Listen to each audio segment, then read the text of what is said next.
Ayan guys, what's up at welcome back na ulit sa atong channel. In this video ay yung dating ginagawa ko ay sumasama-sama sa aking sugar daddy na manglunggot og lubi.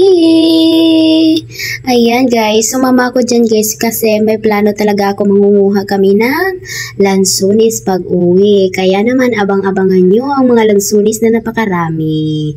Ayan, tagadala nga pala ako dyan ng sumpay. Yan yung sumpay tawag dyan sa Visayas. Yung sumpay guys. So, paumanhin nyo na guys at ngayon lang ulit makapag-upload ng videos dahil sa sobrang busy ko sa trabaho at naka-day off nga at yun naman, nagtatrabaho pa din. Ganyan talaga ang buhay. Kayod-kayod lang. So, ayun guys, abangan nyo ang lansunis. Ipapakita ko sa inyo kung gaano karami ang lansunis. Dahil season ngayon, napakaswerte natin. Ayan guys, habang nga pala ako, may papakita ko sa inyo na isang puno. Hindi siya puno guys. Parang uway yung tawag sa Bisaya. Uway. Iniwan ko kung anong tawag sa inyo. Pakaraming tinik.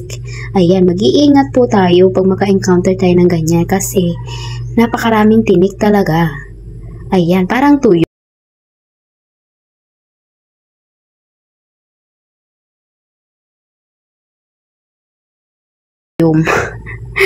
Ayan, naranasan ko na kasing matinik ng tuyom. Kaya ayun, nag-iingat talaga ako. Ayan, hinawakan ko pa.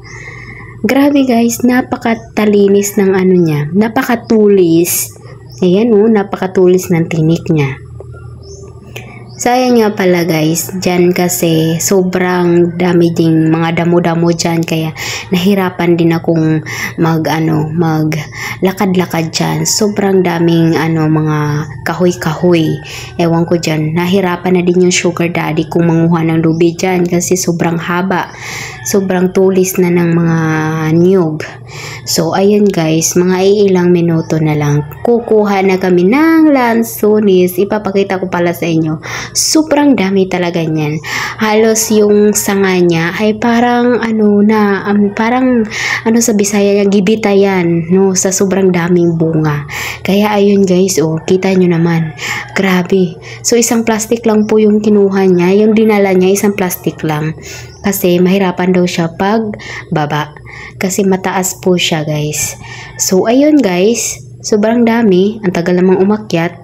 Kasi hindi niya alam kung paano siya dadaan. Kasi nga hanggang sa katawan yung bunga niyang lansunis na yan.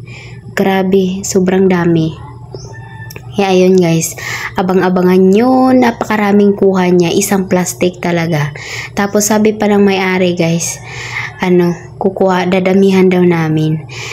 Kasi minsan lang daw kami napunta. Kaya ayun naman, isang plastic, pero hanggang ngayon hindi pa nauubos.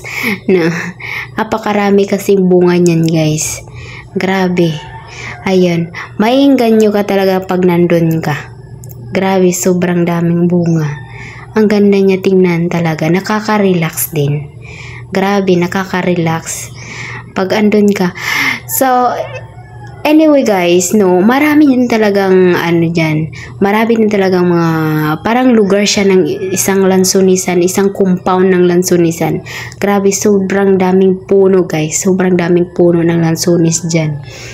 Grabe, yun yung pinakamaraming puno dyan ng lansunis sa sobrang dami ngayon. Ilang hektarya po yung mga lupain dyan na puro lansunis po yung tanim. Sobrang dami. Kaya napakaganda po tingnan. Kaya gustong-gusto ko yan.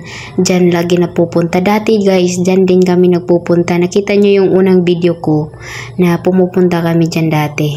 Nangunguha din kami ng lansunis.